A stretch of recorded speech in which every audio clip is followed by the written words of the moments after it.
श्रुतिस्मृतिपुराणानाम् आलयं करुणालयं नमामि भगवत्पादशङ्करं लोकशङ्करं नारायणं पद्मभुवं वसिष्ठं शक्तिं च तत्पुत्रपराशरं च व्यासं शुकं गौडपदं महान्तं गोविन्दयोगीन्द्रमधास्य शिष्यं श्रीशङ्कराचार्यमधास्य पद्मपादं च हस्तामलकं च शिष्यं तं तोटकं वार्तिककारमन्यान् अस्मद्गुरून् सन्ततमानतोऽस्मि अज्ञानतिमिरान्धस्य ज्ञानाञ्जनशलाकया चक्षुरुन्मीलितं येन तस्मै श्रीगुरवे नमः। यस्य देवे परा भक्तिर्यथा देवे तथा गुरौ तस्यैते कथितास्यथा प्रकाशन्ते महात्मनः। ॐ नमो ब्रह्मणे नमो ब्रह्मविद्यासम्प्रदायकर्तृभ्यो వంశఋషిభ్యః పరమగురుభ్యో మహద్భ్యః. అయ్యా, ఈవేళ మనం శంకర విజయము చెప్పుకోవాలని అనుకున్నాం. దానికి అనుగుణంగా మనం మాధవీయ శంకర విజయాన్ని ప్రారంభం చేస్తున్నాం అన్నమాట. అయితే దీనిలోనండి అసలు మనకి ఈ శంకర విజయాలండి ముఖ్యంగా మాధవాచార్యుడు రచించినటువంటి శంకర విజయము అవి ఎవరు చెప్తాను. తర్వాత చిద్విలాసుడు రచించినటువంటి శంకర విజయము, అనంతానందగిరి అనేటువంటి వాడు రచించినటువంటి శంకర విజయము అని 3 గ్రంథాలు ఉన్నాయండి. శంకర విజయాలు 10 ఉన్నాయి అసలు. ఆ 10 ప్రధానమైనవి 3. ఈ 3 మాధవీయ శంకర విజయం అని అంటారు. అంటే హరిహర బుక్కరాయల దగ్గర ఆ రాజు దగ్గర 2 అక్కన్న మాదన్న అని చెప్పి 2 మంత్రులు ఉండేవారు. ఈ ఒక అన్నదమ్ములు అన్నమాట వీళ్ళిద్దరు. ఆయనేమో విద్యారణ్యం కేవలం వేదానికి భాష్యం రాసుకుంటూ అన్నగారు వెళ్ళిపోయినారు. ఆ లైన్లో ఆయన ఉన్నారు. పూర్వార్థం అనమాట.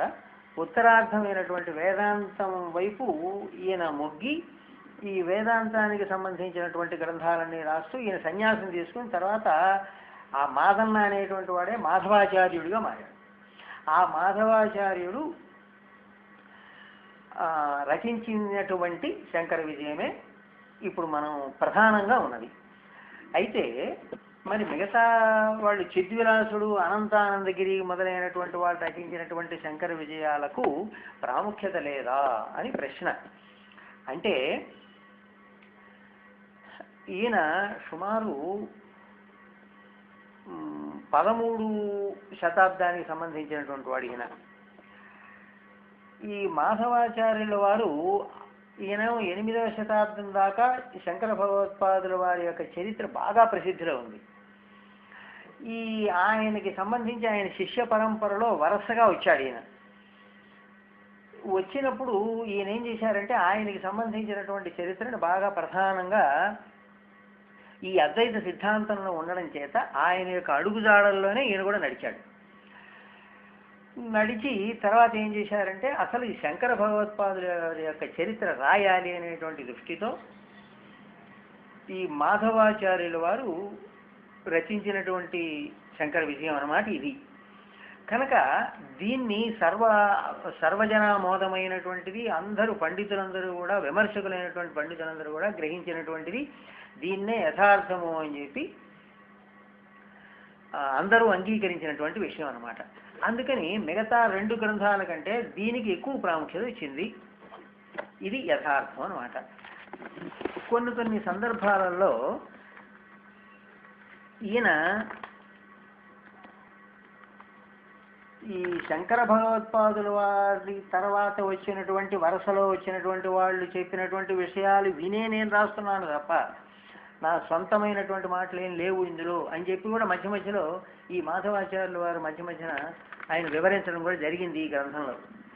కనుక పూర్తిగా యథార్థంగా భారతదేశంలో మొత్తం బాగా ప్రసిద్ధమైనటువంటిది మాధవాచార్యుల వారు రచించినటువంటి శంకర గ్రంథానికి ఎక్కువ ప్రసిద్ధి ఉన్నది.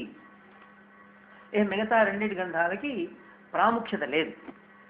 ఎందుకంటే ఏ పండితులు బాగా పరిశోధకులు పండితులైనటువంటి వాళ్ళందరూ కూడా దీన్నే ఒప్పుకున్నారు. అలాంటి మాధవీయ శంకర విజయాన్ని మనం చెప్పుకోబోతున్నాం. దీనిలో 16 సర్గలు ఉన్నాయి. ఈ 16 సర్గల్లో ప్రథమ సర్గ మనం ప్రారంభం చేస్తున్నాం. ఈ ప్రథమ సర్గలో అంతా కూడా శంకర విజయం యొక్క గ్రంథాలు, ఆయన యొక్క గొప్పతనము, ఆ శంకరుల వారి యొక్క విశిష్టమైనటువంటి జ్ఞాన సంపత్తి, ఈ మొదలైనటువంటి విశేషాలన్నీ ప్రధానంగా చెప్పుకొస్తారు. ఈ ప్రథమ సర్గ అంతా చెప్పుకొచ్చి చివరి శ్లోకంలో సైషా కలిమలక్షేత్రి సకృచ్ఛత్వాపి కామద నానా ప్రశ్నోత్తరైరమ్య విద్యాం ఆరభ్యతే ముదే. ఈ శంకర చైతం సర్వ పాపాలని హరిస్తుంది. కలిమలక్షేత్రి సకృతి శ్రుత్వాపి కామద, ఒక్క మాట శ్రవణం చేసినప్పటికీ కూడా ఈ మహానుభావుడైనటువంటి సాక్షాత్ ఈశ్వరుని యొక్క చరిత్ర కనుక ఇది మనకు సర్వ అభీష్టాలను కూడా మనకు నెరవేరుస్తుంది. ఈ ఈ సర్వ గ్రంథాలలో కూడా అత్యంతం హృదయంగమైనటువంటిది మహాగ్రంథం ఇది అని చెప్పి దీన్ని గురించి ఈ చివరి శ్లోకంలో చెప్పారనమాట.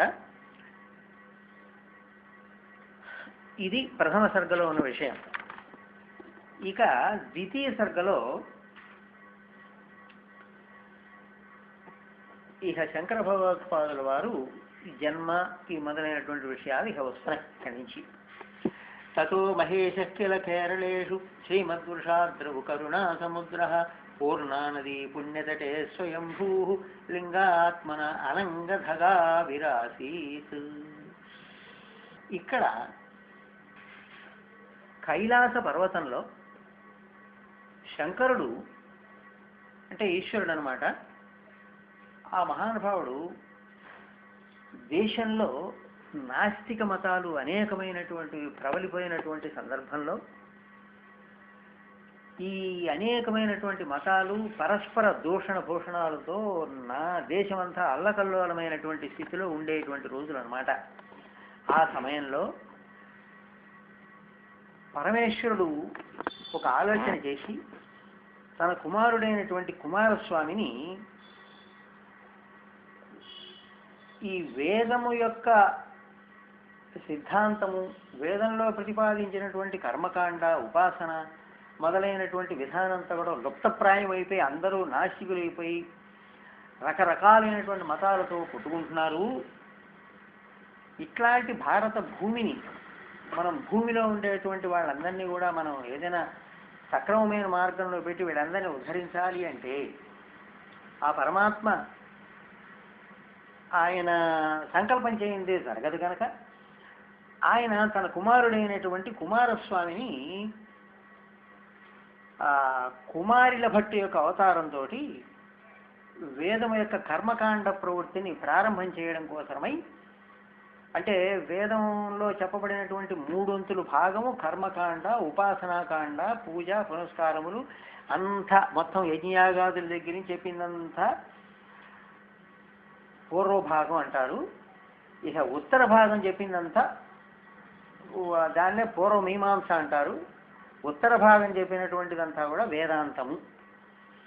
ఈ పూర్వభాగం అనేటువంటి అసలు ముందు అజ్ఞానంతో జనమంతా కూడా మహా నాస్తికంలో పడిపోయి అసలు వేద ప్రతిపాద్యమైనటువంటి విషయాన్ని తెలుసుకోలేక మహా అజ్ఞానంతో ఉన్నారు. ముందు దాన్ని ఉద్ధరించాలనేటువంటి దృష్టితో తన కుమారుడైనటువంటి కుమారస్వామిని ఆయన ఆజ్ఞాపించి, నాయనా నువ్వు వెళ్ళి కుమారుల భట్టు అనే పేరుతోటి వేదంలో చెప్పబడినటువంటి కర్మకాండని ముందు నువ్వు ప్రసిద్ధం చెయ్యి, భూలోకంలో వ్యాప్తి చెయ్యి అని చెప్పి పంపించారు. ఆయనే కుమారుల భట్టి యొక్క అవతారం. ఆయన ఏం చేశాడంటే తతః మహేంద్రకిల కేరళేషు శ్రీమద్వృషాద్రౌ కరుణా సముద్ర పూర్ణా నదీ పుణ్యతటే స్వయంభూ లింగాత్మన ఆనంగధక్ ఆవిరాసి. తర్వాత ముందు ఎప్పుడైతే కర్మకాండ ఒక ధర్మ మార్గంలో మనుషులు సంచరిస్తూ ఉన్నారో, ఒక సత్కర్మ, ఒక పుణ్యము, ఇలాంటి కర్మలు ఎప్పుడైతే చేస్తూ ఎప్పుడైతే మనస్సు శుద్ధమైనటువంటి స్థితిలో ఉన్నారో, ఆ శుద్ధమైనటువంటి స్థితి కలిగిన తర్వాత అప్పుడు తనే ఆ తర్వాత జ్ఞానబోధ చేయాలి. ముందు శుద్ధమైన మనస్సు కావాలి. ముందు వాడికి అపరిశుభ్రమైన మనస్సుతోటి బహు వ్యవహారాలతో ఉన్నప్పుడు వాడికి బుద్ధి శుద్ధం కాదు. కనుక ముందు కర్మకాండ ద్వారా శుద్ధి పొందినటువంటి మనస్సు కలిగినటువంటి వాడు చేయడం కోసం కుమారుడి భట్టుని పంపించి ఆయన అవతారం ద్వారా శుద్ధి చెందింప చేయాలి ఈ లోకాన్ని అని చెప్పి ఆయన సంకల్పం చేశాడు. ఆ తర్వాత ఈయన అవతారం జరిగింది. ఆ తరువాత ఈ మహేశ్వరుడే ఈశ్వరుడే కేరళ దేశంలో వృషాచల పర్వతము అంటారు. ఆ పుణ్య పర్వతాల్లో చాలా ఉత్తమమైనటువంటిది. అక్కడ పూర్ణా నది అనేటువంటిది దాని యొక్క తీరం. పూర్ణా నది అనేటువంటిది ఒక నది. ఆ నది యొక్క తీరంలో జ్యోతిర్లింగ స్వరూపంగా ఆవిర్భవించాడు అన్నారు ఈశ్వరుడే. తచ్చ ఉదిత కశ్చన రాజశేఖర స్వప్నే ముహు ద్రష్టు తదీయ వైభవ దృష్ట తదీయ వైభవ ప్రాసాదమేకం పరికల్ప్య సుప్రభం ప్రావర్తయత్ తస్య సమర్హణం విభో. ఇదేం జరిగిందిట? ఆ తర్వాత ఎప్పుడైతే పరమేశ్వరుడు స్వయంభూలింగంగా కేరళలో వృషాచల పర్వతం పైన ఆయన ఉద్భవించాడో, ఆ సమయంలో ఆ దేశానికి అధిపతి రాజశేఖరుడని ఒక రాజున్నాడు. ఆ సమయంలో ఇవన్నీ రాష్ట్రాలు కాకుండా దేశాలుగా ఉన్నాయి, ఈ చిన్న చిన్న దేశాలుగా ఉన్నాయి. ఆ కేరళ దేశం, ఆ దేశము, ఆ రాజ్యానికి అధిపతిగా రాజశేఖరుడని మహారాజు ఉంటే ఆయనకి స్వప్నంలో సాక్షాత్కరించి నేను ఇక్కడ వెలిశాను స్వయంభూలింగంగా అని చెప్పి ఆయన చెప్పడం జరిగింది. ఆ తరువాత ఈ సుప్రభము అనే పేరు కలిగినటువంటి దేవాలయాన్ని ఒకదాన్ని ఈయన కట్టించి ఆ పరమాత్మను నిత్య పూజాదులంతా కూడా ఈయన ఏర్పాటు చేశాట ఈ మహారాజు. ఆ తరువాత ఇలా జరుగుతూ ఉండగా కొంతకాలానికి ఆ కాలటి అనేటువంటి నగరంలో కశ్చిత్ విపశ్చిత్ ఇహ నిశ్చిత ధీహి విరేజే విద్యాధిరాజ ఇది విశ్రుత నామధేయ రుద్ర వృషాద్రినిలయ అవతరీతు కామ యత్పుత్రమాత్మపితరం సమరోచయత్ సహా. ఇలా ఉండగా కొంతకాలానికి ఈ కాలటి అనేటువంటి మహా అగ్రహారంలో వృషాచలేశ్వరుడైనటువంటి మహేశ్వరుడే అవతరించాలి అని నిర్ణయం చేసుకున్నాడు ఆయనే. అలా అవతరించాలి అని ఎప్పుడైతే ఆయన సంకల్పం చేశాడో, శివగురువు అనేటువంటి ఒక మహానుభావుడు ఆ దేశంలోనే ఉన్నాడు. ఆయన యొక్క కుమారుడుగా పుట్టాలి అని సంకల్పం చేసుకున్నాడు. ఎందుకంటే ఆయన శివభక్తుడు, ఆయన ప్రధానంగా బాగా శివభక్తి గలవాడు. అందుకని ఆయన కుమారుడుగా నేను జన్మించాలి అని సంకల్పం చేసుకుని ఉన్నాడు. ఆ సమయంలో ఈ శివగురువు ఇంకా న్యాయంగా ఏమిటంటే శివగురువు యొక్క తండ్రి విద్యాధిరాజు అనే పేరుతో ప్రసిద్ధమైన స్థితిలో ఉన్నాడు. ఇంకా పూర్వసంగా చెబుతున్నాడు. ఆయన సకల శాస్త్రాల్లో మంచి పాండిత్యాన్ని సంపాదించాడు. అలాంటి మహానుభావుడుగా విద్యాధిరాజు, ఆ విద్యాధిరాజు యొక్క కుమారుడే శివగురువు. పుత్ర అభవత్తస్య పురా ఆప్తపుణ్యైః సుబ్రహ్మతేజా శివగురు విభిక్ష్యః అభిక్ష్యః జ్ఞానే శివః యః వచనే గురుః తస్యాః అన్వర్ధనామ కృతలబ్ధవర్ణః అన్నాడు. అలాంటి వాడికిట విద్యలో బృహస్పతి లాంటి మహామేధావి అయినటువంటి మంచి బుద్ధిమంతుడు, జ్ఞానంతో పరిపూర్ణుడైనటువంటి శివగురువు అనే పేరు కలిగినటువంటి కుమారుడు విద్యాధిరాజుకు జన్మించారట. కాలక్రమంలో జరిగిందనమాట ఇదంతా. సరే, తర్వాత ఈయన పిల్లవాడు అయిన తర్వాత బ్రహ్మచర్య వ్రతనిష్టతోటి ఆయన ఉపనయనం చేయడం, ఈ వేదాధ్యయనం అంతా కూడా చేయించాడు తండ్రి ఈయన చేత. ఇలా జరుగుతూ ఉండగా ఈ వేదాధ్యయనం లేనిదే కర్మానుష్ఠానం సిద్ధించదు కనుక ఆనాడు వేదాధ్యయనం చేయించి చక్కగా కర్మానుష్ఠానం అది చేయించి పిల్లవాడికి ఉపనయనం అది చేసి చక్కగా అన్నిగా నిత్య కర్మానుష్ఠానం అంతా కూడా ఈయన చేత చేయించేవాడట తండ్రి. ఆ తర్వాత శివగురువుని గురువు దగ్గర చేర్చారు. ఆ తర్వాత ఈయన విద్యాభ్యాసం చాలా కాలం గడిచిపోయింది. వేదేషు అధీతేషు విచారితే అర్థే శిష్యానురాగి గురు ఆహ తం స్మ అపాఠీ మత్తః సహ షడంగవేద వ్యచారి కాల బహు అత్యగాత్ తే. నాయన చాలా కాలం గడిచిపోయింది. గురువు గారి దగ్గర మొత్తం విద్యాభ్యాసం పూర్తి చేశాడు శివగురువు కూడా.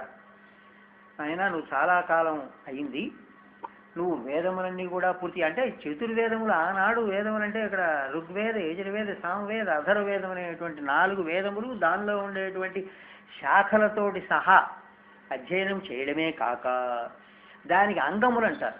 వేదానికి అంగములు అని చెప్పి శిక్ష, వ్యాకరణము, ఛందస్సు, నిరుక్తము, జ్యోతిషము, కల్పము, షడంగములు. ఈ కల్పము అనేటువంటి మొత్తం 6 అంగాలు ఇవి. అంటే ఏంటి? ఆ వేదముల్లో చెప్పబడినటువంటి విషయాల్ని సంక్షిప్తంగా మొత్తం వివరించి చెప్తాయి. ఇవి వేదార్థాలని చెప్పేటువంటి అనమాట. వీటితోటి సహా అధ్యయనం చేసేట ఆయన. చేసిన తర్వాత పూర్తయింది నాయన నీకు, ఇక నువ్వు మీ తల్లిదండ్రులు నీ కోసం ఎదురు చూస్తుంటారు, నీకు విద్యాభ్యాసం పూర్తయింది, బ్రహ్మచర్యాశ్రమం పూర్తయింది కనుక నీవు గృహస్థాశ్రమాన్ని స్వీకరించడం కోసమై తల్లిదండ్రుల దగ్గరికి వెళ్ళవలసింది సుమా అని చెప్పి ఆ గురువు గారు ఆజ్ఞ చేశారు. ఆ తర్వాత ఈయన ఏమిటంటే ఈయనకి గృహస్థాశ్రమం మీద ఇష్టం లేదు. లేకపోయేప్పటికి అట్లా కాదు నాయన, గృహస్థాశ్రమం వరస వెళ్ళవలసిందే. గృహస్థాశ్రమం తర్వాత దానిలో నువ్వు పునీతుడివై ఆయా కర్మలు చేసి తల్లిదండ్రుల యొక్క రుణాన్ని తీర్చుకుని ఆ తర్వాత సన్యాసాశ్రమం తీసుకుని తర్వాత నువ్వు వెళ్ళాల్సిందే తప్ప ఇది కుదరదు అని చెప్పి ఆయన మొట్టమొదటగా వరుసగా గృహస్థాశ్రమానికి వెళ్ళాల్సిందే, నువ్వు నీ చేసుకోను వివాహం అంటే కుదరదు అని చెప్పి ఆయన ఈ గృహస్థాశ్రమం యొక్క గొప్పతనాన్నంతా కూడా ఆయన చెప్పడం. ఆ తరువాత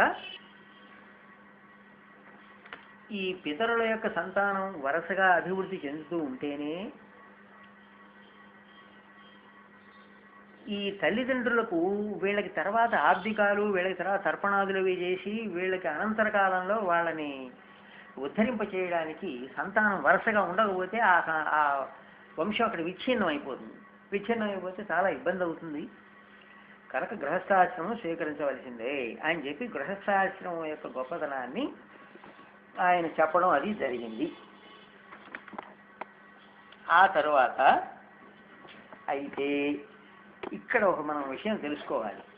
ఏమండి, మరి గృహస్థాశ్రమము, ఈ బ్రహ్మచర్యాశ్రమం, గృహస్థాశ్రమము, తర్వాత వానప్రస్థము, తర్వాత సన్యాసం, అప్పుడు కదా జ్ఞానము, మరి ఇంతవరకు జ్ఞానం ఉదయించడానికి అవకాశం లేదా అని ఒక ప్రశ్న వస్తుంది మనకి.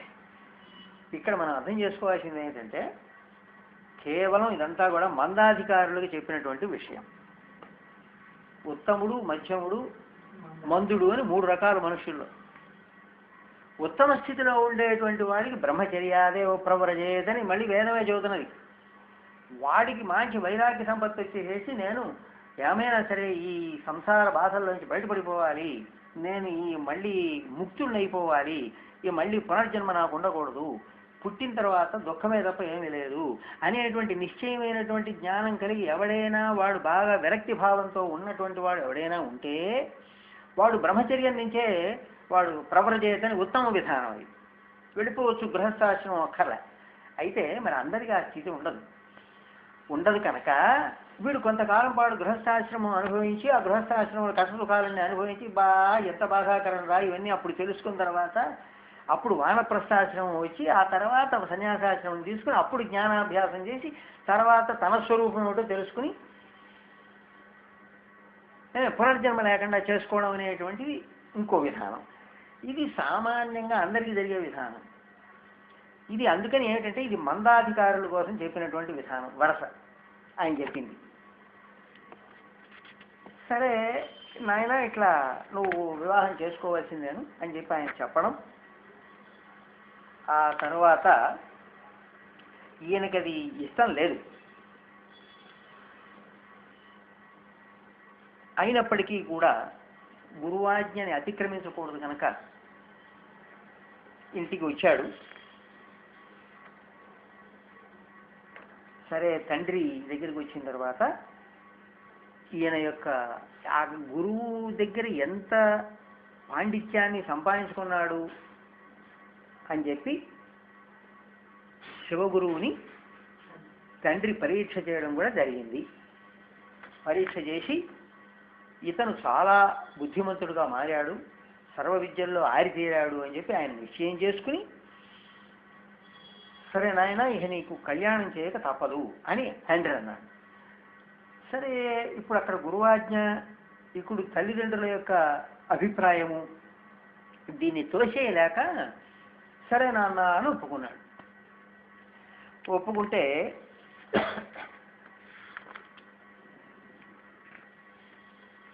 ఈ ఒక మగ పండితుడు అని చెప్పి ఆయన సంతానం ఉంది, ఆడపిల్లలు. ఎప్పుడైతే ఈయన వివాహం చేయబోవడానికి సిద్ధపడ్డాడో ఈ మగ పండితుడే కాక అనేక మంది ఆనాడు మహాముఖులైనటువంటి వాళ్ళు, ఈయన విద్యాధిరాజు బాగా ధనికుడు, ఆనాడే బాగా సంపన్న గృహస్థు. అందుకని ఆయన కుమారుడు శివగురువు అంటే చాలా బుద్ధిమంతుడు, అందులో బాగా అనేకమైనటువంటి శాస్త్రాన్ని అధ్యయనం చేశాడు, గురుముఖత మహానుభావుడు అయినాడు, మంచి సంపన్న కుటుంబం అని అనుకున్నప్పుడు సహజంగా ప్రతి వాళ్ళు చాలామంది ఈయనకి మా అమ్మాయిని ఇస్తామని చెప్పి వచ్చారు చాలామంది. వస్తే ఇందులో మగ పండితుడు అని చెప్పి ఆయన ఏం చేశాడంటే, అయ్యా నా కుమార్తెనిచ్చి మీకు వివాహం చేయడానికి నేను సిద్ధంగా ఉన్నాను అని చెప్పి ఆయన కూడా మంచి కర్మిష్టి, మంచి వేదార్థ జ్ఞాన సంపన్నుడు, ఆయన తన కూతురినిచ్చి వివాహం చేయడానికి సిద్ధపడ్డాడు. ఈ సిద్ధపడ్డప్పటికీ విద్యాధిరాజు ఏం చేశాడంటే ఒక షరతు పెట్టాడు. బాగానే ఉందండి, నేను సహజంగా ఎలా ఉంటుంది అది, మగపిల్లవాడి దగ్గరికి ఆడపిల్లని తీసుకొచ్చి పెళ్లి చేయడం అనేటువంటిది లేదు. ఆడపిల్ల ఇంటికే మగపిల్లవాడు వెళ్ళి పెళ్లి చేయడం అనేటువంటి సిద్ధాంతం అసలు మొదటి నుంచి ఒక ఆచారంగా వస్తున్నది. అటువంటప్పుడు ఈయనేమన్నాడు, ఈ విద్యాధిరాజు శివగురువు మా ఇంటికి తీసుకొచ్చి వివాహం నాకు చేయాలి మీ అమ్మాయిని అన్నాడు. ఆయన అన్నాడు, అదేమిటండి సంప్రదాయం కాదు, మా ఇంటికి తీసుకెళ్తాను అని ఆయన అన్నాడు. అంటే అయ్యా నువ్వు కట్నము ఇవ్వడం కానీ డబ్బు కానీ నాకు ఇవన్నీ అక్కర్లేదు, నాకు అవసరం లేదు. నువ్వు దానికి అంగీకరిస్తేనే, మా ఇంట్లో వివాహం చేయడానికి మీ అమ్మాయికి తీసుకురావడానికి నేను అంగీకరిస్తేనే మా అబ్బాయికి నేను వివాహం చేస్తాను మీ అమ్మాయిని, లేకపోతే కాదన్నాడు. అన్నప్పటికి వీళ్ళిద్దరికి ఇట్లా వాదన జరుగుతుంది, మా ఇంట్లోని ఆయన మా ఇంట్లోని ఈయన, ఈ రకంగా ఇద్దరికి అక్కడ కొంతసేపు వాదన జరిగింది. ఈ వాదన జరుగుతుండగా మధ్యస్థుడైనటువంటి వాడు ఒక మహానుభావుడు ఉన్నాడు. ఆయన ఏం చేశాడంటే, అయ్యో వీళ్ళిద్దరు ఇలా వాదించుకుంటూ ఉంటే అసలు వివాహ విషయం వెనక్కిపోయింది అని చెప్పి అతను అనుకుని ఈ వాడు విద్యాధిరాజుని పక్కకి తీసుకొచ్చి, అయ్యా అలా కాదు, ఇది మీరు ఆగండి, నేను మీ పక్షాన్ని నేను మాట్లాడతాను అని చెప్పని ఆ మగ పండితుని పక్కకి పిలిచి చెప్పాడు. ఏమయ్యా ఇట్లా వాదన చేసుకుంటే నీ కుమార్తెకి వివాహం కాదు ఇది, అది అద్భుతమైన సంబంధం, ఇది ఇలాంటి సంబంధం పోగొట్టుకుంటే చాలా ఇబ్బంది పడతావు నువ్వు అని చెప్పి ఆయన ఏం చేశాడంటే, నీవు ఆయన చెప్పినట్టు అంగీకరించు, నష్టమే ఉంది, ఆయనే డబ్బు కోరట్లేదు, నా కట్నం అక్కలేదు, ఏం వద్దంటున్నాను ఆయన. అట్లాంటి మంచి కుటుంబంలో మీ అమ్మాయి పడడం అనేటువంటిది నీ అదృష్టం, ఇలాంటి అవకాశం మళ్ళీ దొరకదు. నువ్వు ఇట్లా తాత్సారం చేస్తూ ఉన్నావా అంటే ఇంకోడెవడో వచ్చి మధ్యలో ఇంకోటి ఎవడో ప్రవేశించి మా అమ్మాయిని ఇస్తానండి మీ ఇంట్లోనే అన్నాడు అనుకో, అప్పుడు ఏమైతే ఆయన అంగీకరిస్తాడు, అప్పుడు నీకు అవకాశం పోతుంది. కనుక నువ్వు ఇలా చేయవద్దు అని చెప్పి ఆయన ఈ మగ పండితుడికి చెప్పాడు. చెప్పేవాడికి మగ పండితుడు ఓహో ఇది కూడా నిజమేరా నాయన, ఈ అవకాశం పోతే మళ్ళీ నాకు కుదరదు. ఎందుకంటే మంచి కుటుంబంలో పడడం, పిల్లని వివాహం చేయడం అంటే సామాన్య విషయం కాదు. అన్నీ కుదిరినాయి, అన్నీ తెలిసినాయి. ఇలాంటి దశలో మనం అనవసరంగా వాదం పెట్టుకుని మూర్ఖవాదంతో దాన్ని చెడగొట్టుకోకూడదు అనేటువంటి భావంతో ఆయన ఇష్టపడ్డాడు. సరే అలాగే మీరు చెప్పినట్టు చేస్తానన్నాడు. సరే అట్లా జరిగింది. తర్వాత ఈ వివాహ నిశ్చయం చేసుకున్నారు. అయ్యా మీరు చెప్పినట్టే చేస్తాను అన్నాడు ఆయన. నాకేం కట్నం అక్కర్లేదు, ఏమి డబ్బు అక్కర్లేదు అన్నాడు, నాకేం లోటు లేదన్నాడు ఆయన. సరే ఈ రకంగా వివాహాన్ని నిశ్చయం అయింది. వివాహ నిశ్చయం అయింది. అయిన తర్వాత ఆయన పరిణయం అయింది. శాస్త్ర విధి ద్వారానే చక్కగా వివాహం జరిగింది.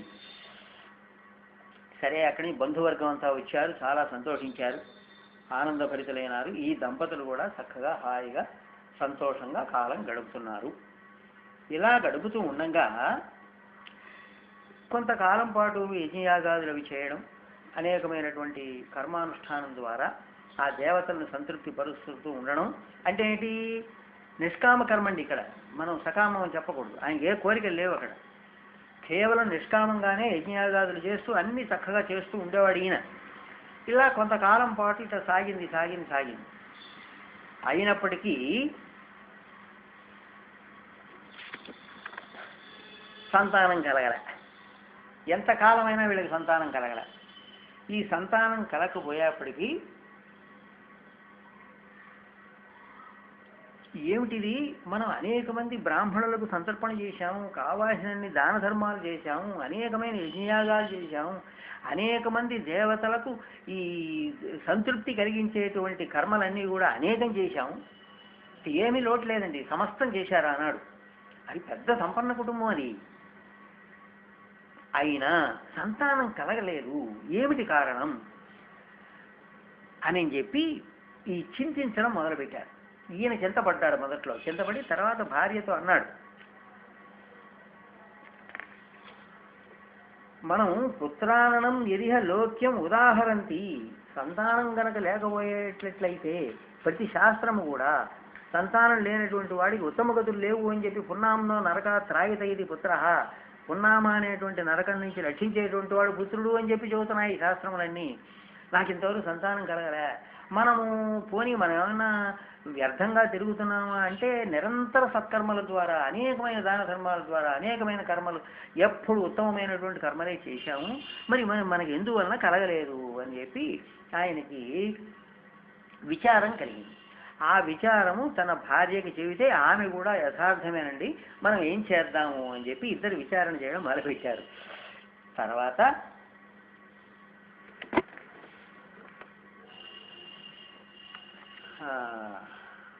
అప్పుడు వాళ్ళు అనుకున్నారు, ఇతీరితే ప్రాహ తదీయ భార్య శివాఖ్య కల్పద్రుమం ఆశ్రయావహ తత్సేవనాత్ నౌ భవిత సునాథ ఫలం స్థిరం జంగమ రూపమైషం.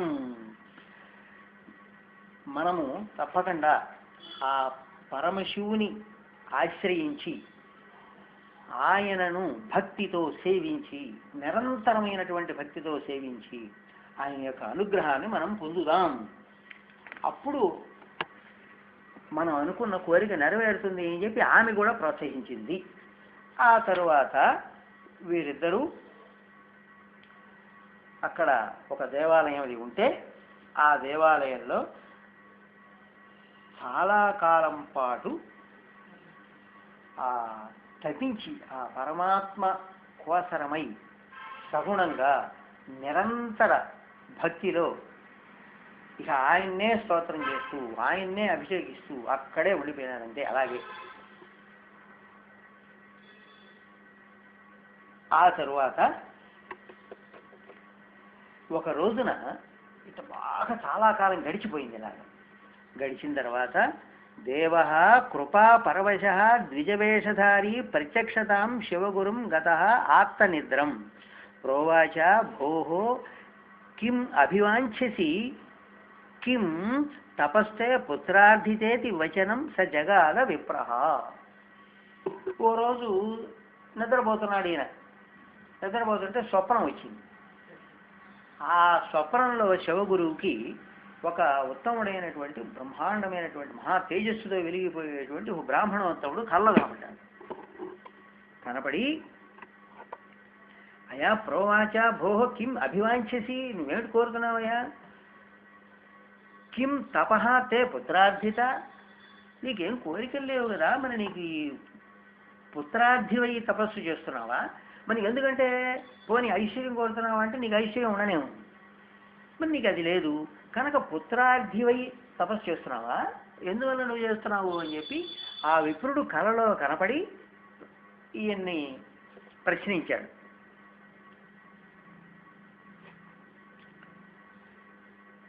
అప్పుడు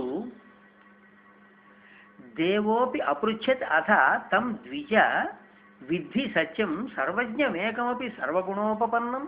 సరే, కనుక నీకు పుత్రార్థివై ఉన్నావు అనేటువంటి విషయం నాకు అర్థమైంది, అంతేనా అని అడిగాడు.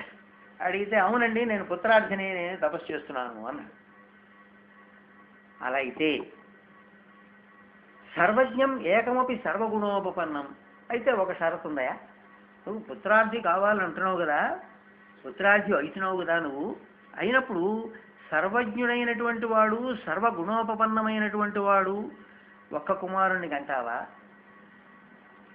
పుత్రం దదామి అథ బహూన్ విపరీతకాంస్తే,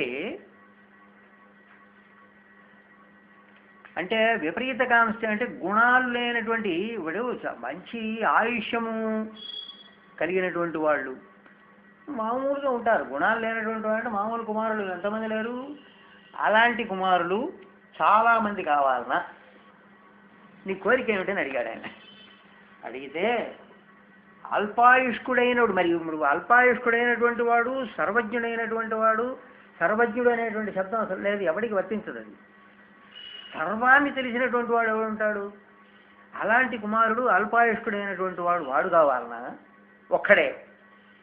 లేదు, అల్పజ్ఞులైనటువంటి వాళ్ళు అంటే కొద్ది జ్ఞానం కలిగినటువంటి వాళ్ళు ఎంతోమంది కుమారులు కావాలా, ఈ కోరిక ఏమిటని అడిగాడు. అడిగితే అప్పుడు ఆయన చెబుతున్నాడు, పుత్రోస్తు మే బహుగుణ ప్రసితానుభావ సర్వజ్ఞతాపదం ఇతీరిత అపభాషే దద్యాం ఉదీరిత పదం తనయం తపో మా పూర్ణో భవిష్యసి గృహం ద్విజ గచ్చదారై. అప్పుడు ఈయన ఏమన్నాడంటే, అయ్యా నాకు అల్పజ్ఞులైనటువంటి వాడు ఎందుకండి, సర్వజ్ఞుడైనటువంటి వాడు మహానుభావుడైనటువంటి వాడు ఒక కుమారుడైనా చాలండి, అది మీరే అన్నారు కదా, కనుక నాకు అలాంటి అవకాశాన్ని దయచేయండి అని చెప్పి కోరాడు. ఆ తరువాత నీ మనోరథం తప్పగా సిద్ధిస్తుందయా, పూర్ణో భవిష్యసి గృహం ద్విజ గచ్చ దారై, నీ భార్యతో పాటు హాయిగా ఇంటికి వెళ్ళిపో, నీ కోరిక నెరవేరుతుంది అని చెప్పి ఏ దేవదేవుడైనటువంటి ఈశ్వరుణ్ణి ఈయన అంతవరకు భక్తితో ఆయన్ని ప్రసన్నం చేసుకున్నాడో ఆయనే ఈయనకి స్వప్నంలో కనపడి చెప్పాడు, అమ్మ ఇది సత్యం రా అని చెప్పి విషయం అర్థం చేసుకుని ఇక తప్పకుండా నాకు చక్కని సంతానం కలుగుతుంది అనేటువంటి ఆనందంతో భార్యను తీసుకుని ఇంటికి వెళ్ళిపోయాడు. ఆ తరువాత తౌ దంపతి శివపరౌ నియతౌ స్మరంతౌ, చక్కగా ఆ ఈశ్వర స్మరణతోటే వాళ్ళిద్దరూ అనేక మందికి దాన ధర్మాలు చేస్తూ చక్కగా ఇలా కాలం గడుపుతున్నారు. కొంతకాలం అయిన తర్వాత ఈమెకి గర్భం దధారా, శివగర్భం అసౌ మృగాక్షి గర్భోపి అవర్ధత శనై అపవత్ శరీరం అన్నాడు. కొంతకాలానికండి ఒకరోజు, అంటే ముందు ఇంకా గర్భధారణ దాకా రాలే, ఆమె ఒకరోజు ఎప్పుడు పరమేశ్వర ధ్యానం చేసుకుంటున్నారు, ఎప్పుడు ఆ మహానుభావుడు నాకు కలలో అనుగ్రహించినటువంటి కుమారుడు కలుగుతాడా అనేటువంటి దృష్టితో వీళ్ళు కాలం గడుపుతున్నారు కదండి. ఒకరోజు తస్మిన్ దినే శివగురోహో ఉపభోక్ష్యమాణే భక్తే ప్రవిష్టం అభవత్కిల శైవతేజ అన్నాడు. అప్పుడు బ్రాహ్మణ సంతర్పణ చేశాడు అన్నాడు ఈయన. చక్కగా భోజనం చేస్తున్నాడు, అవశిష్టమైనటువంటి భోజనం. ఆ భోజనంలో ఈ శివ తేజస్సు ప్రవేశించిందిట, సూక్ష్మంగా ప్రవేశించిందట. ఈ విషయాన్ని అత్యంత సూక్ష్మంగా గమనించాడు. అమ్మా ఏమిట్రా ఇది, అద్భుతమైన మహా తేజస్సుతో వెలిగిపోతున్నది అన్నం. ఆ భోజనం చేశాడు, ఎందుకంటే మహామధురంగా ఉంది అన్నం ఇది. ఆ శివ తేజస్సు ప్రవేశించినటువంటి అన్నాన్ని భుజించాడనమాట అర్థం శివగురువు. అప్పుడు సంతృప్తిగా భోజనం చేశాడు.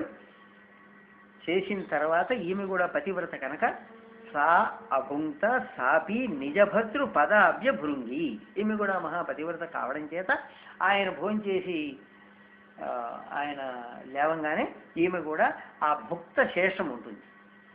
ఆ భుక్త శేషం అంటే ఎంగిలి అంటారు చాలామంది, తప్పది, అది కాదు. అది ఇప్పుడు ఒక గిన్నెలోంచి ఒక పదార్థం మనం అంతా భోంచేసిన తర్వాత మిగిలినటువంటిది అదే కదా.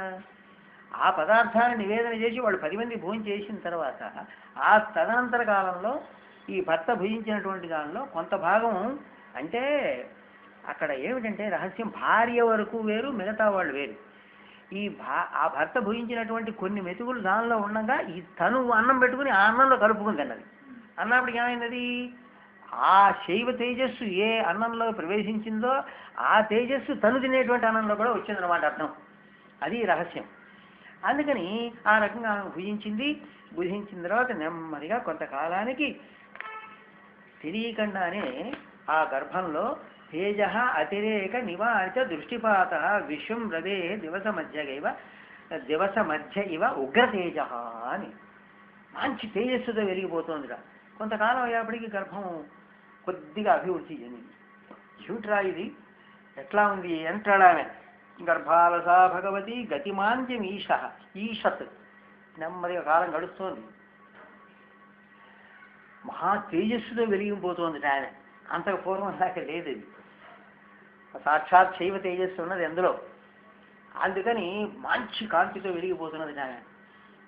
ఆ మొదట్లో ఇదంతా ఏమిటి అని ఒక్క మాట ఆమె ఆశ్చర్యం పొందినా, అనంతర కాలంలో ఆ పరమేశ్వరుని యొక్క అనుగ్రహం చేత తేలిగ్గానే ఆ గర్భాన్ని మోసింది అంటాడు. నిజంగా శైవ తేజస్సుని మోయడం సామాన్య మానవకి సాధ్యమా? కాదు. ఆ కేవలం పరమేశ్వరుని యొక్క అనుగ్రహం చేత ఆ తేజస్సుని బహు తేలిగ్గా మోసిందట, అద్భుతమైనటువంటి కాంతితో వెలిగిపోతోందట. ఇలా కొంతకాలం గడిచింది. గడిచి